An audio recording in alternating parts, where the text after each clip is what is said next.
এমন কিছু সত্যি ঘটনা আছে যা শুনলে গায়ে কাটা দেয়, অবাক লাগে, আবার কষ্টও হয়। আজকের গল্পটা ঠিক তেমনই এক ঘটনা নিয়ে। ফ্রান্স রাইশেল্ট নামের একজন দর্জির গল্প, যার স্বপ্ন ছিল আকাশ ছোঁয়ার। কিন্তু তার সেই স্বপ্নই তাকে আইফেল টাওয়ার থেকে এক ভয়াবহ পরিণতির দিকে ঠেলে দেয়।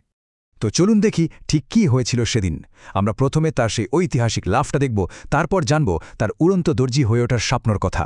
কাছ থেকে দেখব তার বানানো সেই বিশেষ স্যুটটা, আর বুঝব কিভাবে ক্যামেরার সামনেই এত বড় একটা ট্র্যাজেডি ঘটে গেল। আর সব শেষে দেখব কিভাবে এই মর্মান্তিক মুহূর্তটা ইতিহাসের পাতায় অমর হয়ে রইল। আমরা এই গল্পটা শুরু করব একেবারে শেষ থেকে। ভাবুন, ১৯১২ সাল, ফেব্রুয়ারির এক কনকনে ঠান্ডা সকাল, আর জায়গাটা হলো প্যারিসের আইফেল টাওয়ারের প্রথম প্ল্যাটফর্ম। একবার কল্পনা করুন তো, ১৯১২ সালে মানুষ সিনেমা হলে বসে আছে, আর পর্দার ওপর এই লেখাটা ভেসে উঠছে। এই কথাগুলো যেন একটা ভয়ঙ্কর কিছুর পূর্বাভাস দিচ্ছিল, যা তারা একটু পরেই দেখতে চলেছিল। অবিশ্বাস্য হলেও সত্যি, তিনি প্রায় ৪০ সেকেন্ড ধরে ওই কিনারায় দাঁড়িয়েছিলেন। ৪০ সেকেন্ড! আইফেল টাওয়ারের চূড়ায় দাঁড়িয়ে এই সময়টা যেন অনন্তকাল। একটা ক্যামেরা চলছে, সবাই তাকিয়ে আছে। এই দীর্ঘ অপেক্ষাটা যে কী পরিমাণ টেনশন তৈরি করেছিল, তা ভাবা যায় না।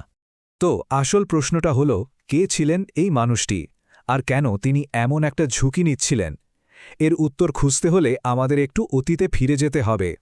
তার এই স্বপ্নটা আসলে কোথা থেকে এলো? দেখুন, এটা কিন্তু নিছক কোনো পাগলামি বা স্টান্ট ছিল না। এর পেছনে ছিল একটা নতুন যুগের সংকট, আর সেই সংকট সমাধানের একটা মরিয়া চেষ্টা। ইনি হলেন ফ্রান্স রাইশেল্ট। লোকে তাকে ডাকত উড়ন্ত দর্জি। পেশায় দর্জি হলেও তার স্বপ্ন ছিল অনেক বড়। তিনি তার সেলাইয়ের দক্ষতাকে কাজে লাগিয়েই সেই সময়ের পাইলটদের জন্য একটা জীবন রক্ষাকারী স্যুট বানাতে চেয়েছিলেন। আমাদের মনে রাখতে হবে, তখন সবেমাত্র উড়োজাহাজ আবিষ্কার হয়েছে, আর প্লেন চালানোটা ছিল মারাত্মক ঝুঁকিপূর্ণ। দুর্ঘটনা প্রায় ঘটত, আর পাইলটদের বাঁচার কোনো উপায়ই থাকত না। রাইশেল্ট ঠিক এই সমস্যাটারই সমাধান করতে চেয়েছিলেন। তার উদ্দেশ্যটা কিন্তু মহতী ছিল। তা কেমন ছিল তার বানানো সেই জীবন রক্ষাকারী স্যুটটা? চলুন একটু কাছ থেকে দেখা যাক সেই আবিষ্কার, যার উপর রাইশেল্ট তার নিজের জীবন বাজি ধরেছিলেন। মজার ব্যাপার হলো, শুরুতে কিন্তু কিছু সাফল্য এসেছিল। তিনি তার অ্যাপার্টমেন্টের ছাদ থেকে ডামি ফেলে পরীক্ষা করেন, এবং সেগুলো কাজও করে। কিন্তু যখনই সেটাকে একটা পরিধানযোগ্য স্যুটে বানানো হলো, তখন থেকেই শুরু হলো ব্যর্থতা। একবারও সেটা ঠিকঠাক কাজ করল না। কিন্তু এত ব্যর্থতার পরেও রাইশেল্ট নিজের আবিষ্কারের ওপর বিশ্বাস হারাননি। আর এখানেই ব্যাপারটা বেশ অদ্ভুত হয়ে ওঠে। একদিকে ছিল রাইশেল্টের অন্ধবিশ্বাস, আর অন্যদিকে বিশেষজ্ঞরা বারবার গুরুতর কিছু সমস্যার কথা বলছিলেন। তাদের মতে স্যুটটা এত ভারী আর বড় ছিল যে পড়ার সময় ওটা খোলার জন্য যথেষ্ট সময় বা উচ্চতা কোনোটি পাওয়া যাবে না। কিন্তু রাইশেল্ট, তিনি এসব কথা কানেই তোলেননি। তার একটাই যুক্তি ছিল, সব ব্যর্থতার কারণ হল কম উচ্চতা।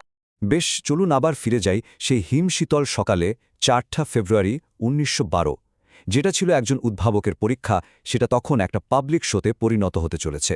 তার বন্ধুরা তাকে বারণ করেছিলেন, কর্মকর্তারাও বলেছিলেন একটা ডামি ব্যবহার করতে।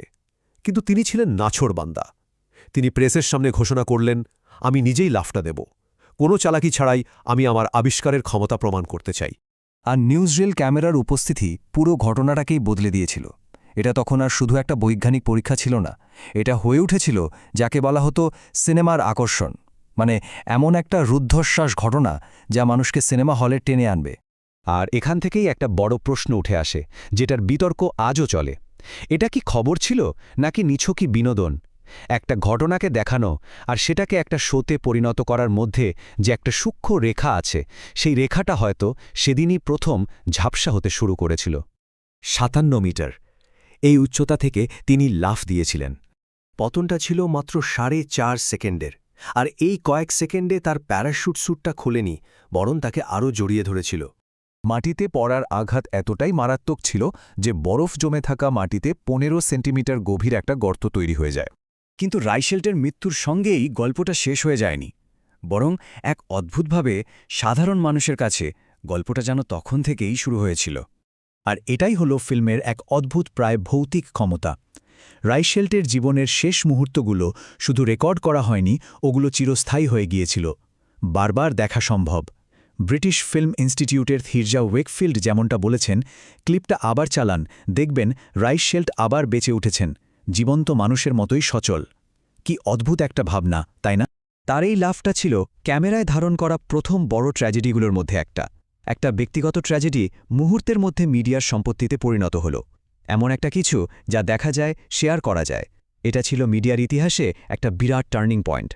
সেই উড়ন্ত দর্জি আজ আর নেই, কিন্তু তার সেই শেষ মুহূর্তের ভিডিওটা আমাদের জন্য একটা গভীর প্রশ্ন রেখে গেছে। যখন একটা ট্র্যাজেডি ক্যামেরাবন্দী হয়ে যায়, তখন কি সেই মানুষটা সত্যিই মরে যায়, নাকি চিরকালের জন্য সেই ফিল্মের ফিতায় আটকা পড়ে যায়?